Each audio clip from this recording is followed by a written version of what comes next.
So we're in Clovis, California. We just finished installing a faucet here in the kitchen area. This is a Moen, purchased straight out of Home Depot by the homeowner. You can see there's Moen's phone number, contact information, and the model number, the 87701 SRS. That's spot resistant stainless. So, a limited lifetime warranty on the faucet, up to and including replacement of the faucet.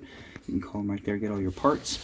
So we're installed down here. It's got the free floating hose, brand new spray hose, and then I've got it connected back to existing plumbing. All this, it's a newer home, so 2-3 years old, and so the only thing we've done is just connected the old faucet down there and hooked up new faucet connectors. So cold line is hooking up right there, and then hot line down there.